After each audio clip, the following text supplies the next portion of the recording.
Língua e Liberdade, um livro bastante antigo de Celso Pedro Luft, um linguista, marido da conhecida Lia Luft e já falecido. E a gente vai falar um pouquinho então sobre as impressões dessa obra, prós e contras, e trazer uma reflexão sobre língua e liberdade, porque ainda temos que prezar e lutar por liberdade na língua e na linguagem.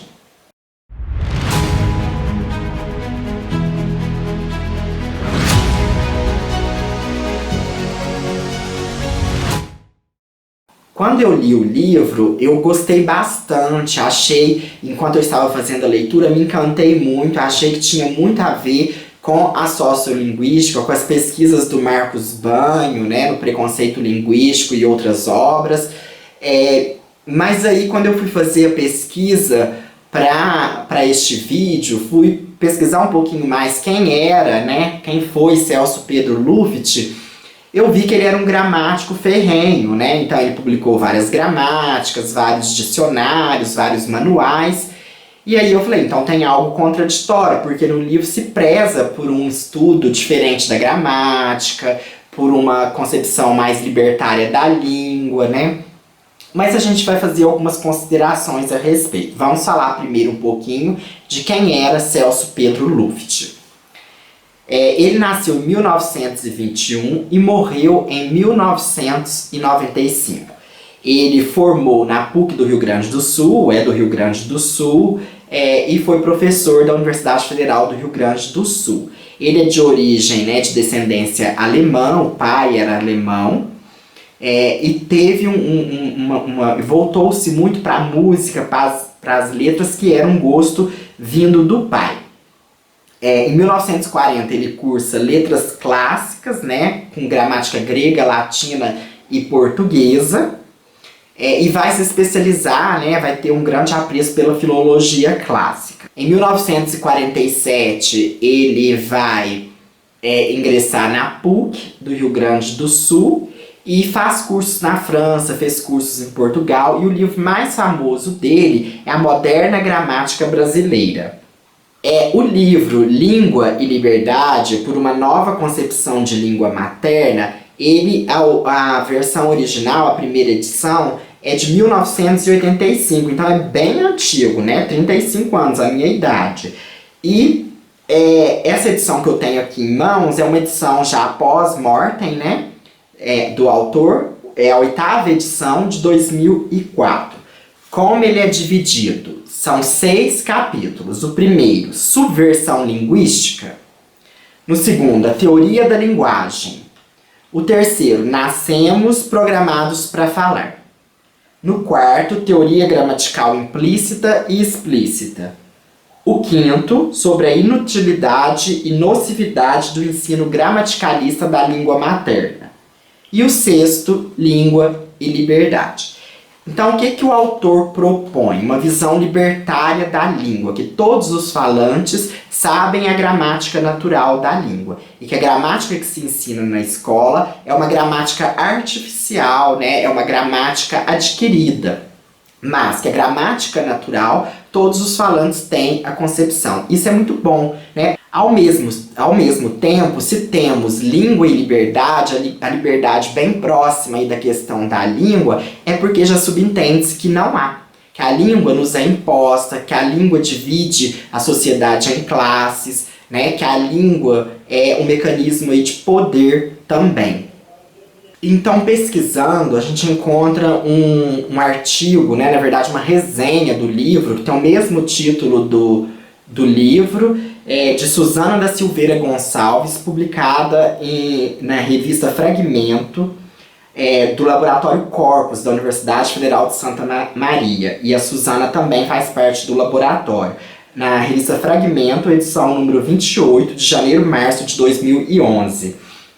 E aí ela coloca da seguinte forma: portanto, é preciso interpretar o discurso de Celso Pedro Luft em Língua e Liberdade, 1985, relacionando-o com a história da sociedade, a história da linguística e a história do sujeito. Ela vai falar que tem até uma questão da forma como o autor adquiriu a língua materna, a língua portuguesa, porque ele tinha mais contato com o alemão do que com a língua portuguesa, e muitos consideram esse Língua e Liberdade uma carta-testamento do Celso Pedro Luft, até se retratando por ter ficado muito aí nessa questão do eixo rígido aí dos gramaticalistas. Ele era um gramaticalista e ele critica os gramaticalistas.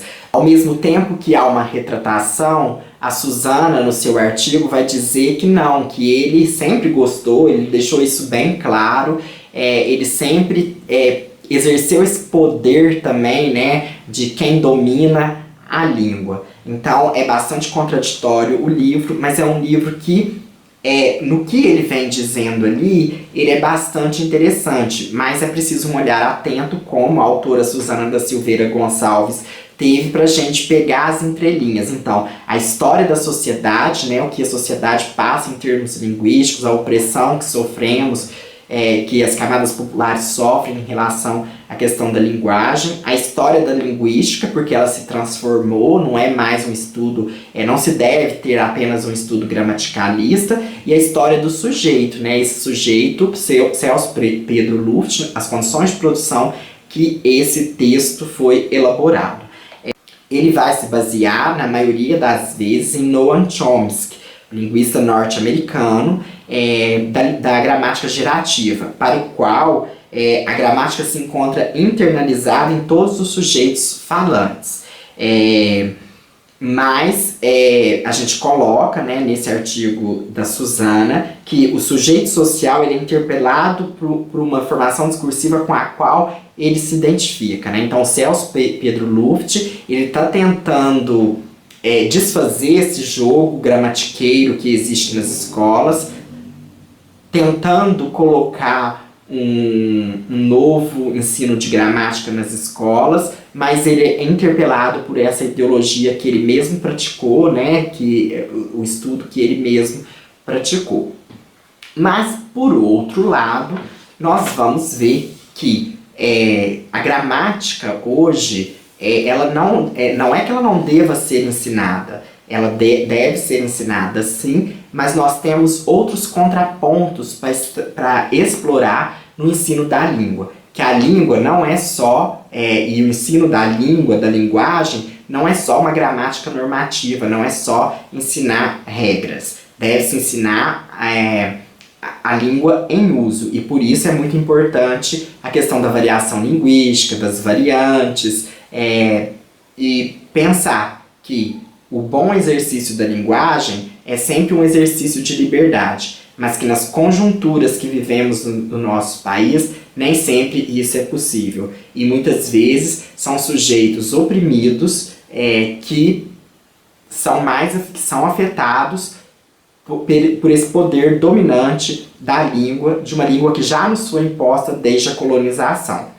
E que, para a gente exercer uma educação libertadora, uma educação emancipatória, uma educação dialógica, como diria, né, citando aí Paulo Freire, o ensino da língua também deve seguir esse direcionamento. Mas nem sempre vai ser algo fácil de fazer, é algo bastante complexo, porque o sujeito que ensina também foi oprimido em algum momento pela sua linguagem. E precisamos, então, romper com esses padrões. Precisamos trazer textos novos, autores não canônicos, explorar a estrutura da língua, não só em decorar regras, em fazer um ensino que memoriza coisas que não têm sentido, como, por exemplo, o coletivo de um animal que não está no contexto daquele sujeito, né? Então, partir da realidade do educando, do material linguístico que ele traz,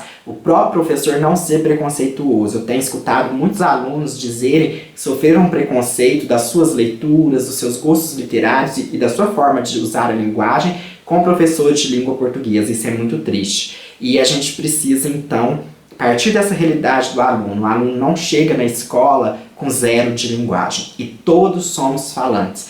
Todos usamos a língua na nossa sociedade, na nossa forma de comunicar, com a língua portuguesa imposta, como eu falei, mas é a que a gente comunica, e por isso a gente é dono da língua também, né? Aquele hashtag, porque a língua é de todos, a língua é de todos, é bem isso mesmo. Ela tem que ser de todos e a luta tem que ser para que ela seja de todos. E não só a língua portuguesa, porque o país, a língua oficial é a língua portuguesa, a segunda língua oficial é a Libras, a língua brasileira de sinais, mas nós temos trocentas línguas indígenas,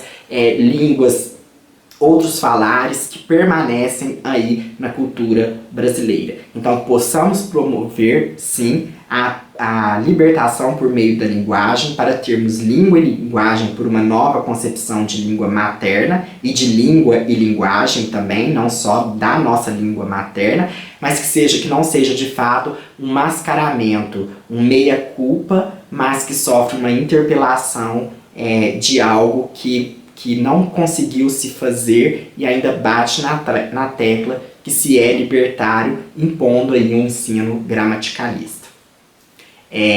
Nosso vídeo de hoje, então, sobre esses pequenos apontamentos de língua e liberdade por uma nova concepção de língua materna do Celso Pedro Luft. Se você gostou, inscreva-se no canal, deixe o seu like, qualquer comunicação e interação que queira fazer conosco, nosso e-mail é intertextopassos@gmail.com. Vamos debater também nos comentários, dizendo aí o que você pensa a respeito dessa dicotomia ou dessa interface língua e liberdade. Quando iremos promover a verdadeira libertação pela língua e quais as opressões que você sofre no uso da língua e da linguagem.